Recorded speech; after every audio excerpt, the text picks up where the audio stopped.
Bonjour à tous, je suis Delphine Groll, la directrice de la communication et du business développement du groupe My Little Paris.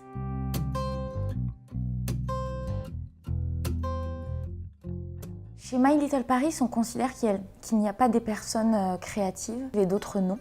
On dit souvent chez nous en fait qu'on ne naît pas créatif, mais plutôt qu'on le devient. Et c'est pour ça qu'en fait on a toute une théorie sur l'environnement, où on pense en fait que c'est l'environnement qui a un pouvoir créatif, qui a un pouvoir sur le processus de créativité des équipes. Et donc quand on regarde un peu les locaux, les bureaux, on s'aperçoit qu'une grande attention est portée au détail, à l'aménagement, à la décoration. Ici, tous les meubles sont chinés, les bureaux sont des appartements. On dit souvent ici que la créativité, c'est plutôt un muscle qui s'entretient, donc c'est vraiment pas forcément quelque chose d'inné dans notre philosophie. Et c'est pour ça en fait qu'on pense que la créativité, elle s'entretient par l'instauration de rituels, de process et paradoxalement en fait d'une sorte de discipline. Et donc parmi nos rituels de créativité, on a par exemple le Mégalab chez nous. Le Mégalab, c'est une fois tous les 2 mois, on réunit dans un théâtre toutes les équipes qui sont amenées à monter sur scène pour parler de quelque chose qui les a inspirés. Donc ça peut être un livre, une recette de cuisine, un voyage, quelque chose d'incroyable. Donc un autre de nos processus de créativité s'appelle le Creative Morning. Donc ça c'est extrêmement apprécié par les salariés. Et là en fait on fait venir quelqu'un d'extérieur à l'entreprise pour nous parler de son processus de créativité. Ça peut être un philosophe, un grand chef. On a même fait venir un prêtre qui nous a parlé de la façon dont il avait de renouveler son homélie tous les dimanches.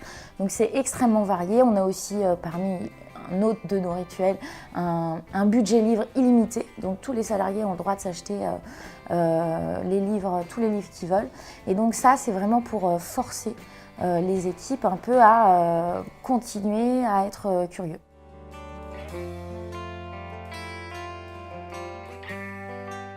On en a même plus, mais je vais en partager avec vous 3 autour de la créativité.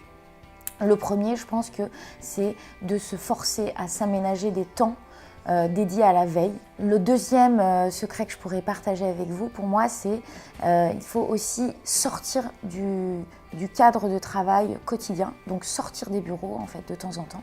On a par exemple chez nous un slow office qui est à Montmartre et dans lequel en fait les équipes peuvent aller pour se ressourcer, prendre un peu le pouls de ce qui se fait à l'extérieur, de réfléchir dans un temps un peu plus lent.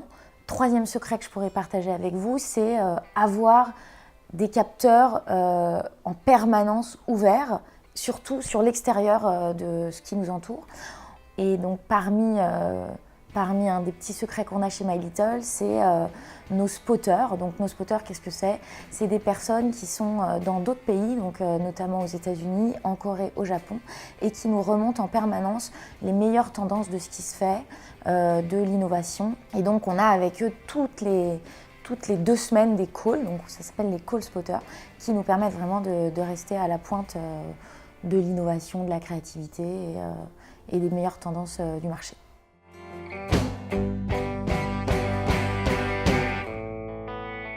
Ça serait Ed Catmull, qui est un des fondateurs de Pixar. Et quand je suis arrivée chez My Little, Fanny Péchiona, la fondatrice de My Little, m'a même offert son livre. Donc c'est vraiment pour moi une des figures super inspirantes sur la créativité. La deuxième personnalité pour moi qui incarne plutôt l'audace, le nouveau féministe, c'est Léa Dunham qui a créé la série Girls et qui est une figure qui nous a beaucoup inspiré aussi pour créer Mona, qui est un lieu qu'on va ouvrir dans le Marais pour pousser toutes les femmes à se lancer, à entreprendre. Et la troisième personne inspirante, pour moi, ça serait Philippe Barret, qui est un des fondateurs de Darwin. Darwin, c'est un tiers-lieu qui a ouvert à Bordeaux pour inventer la ville de demain, la prototyper. Et on a récemment fait notre séminaire à Darwin. Donc ouais, c'est une personne extrêmement inspirante pour toutes les équipes, je pense.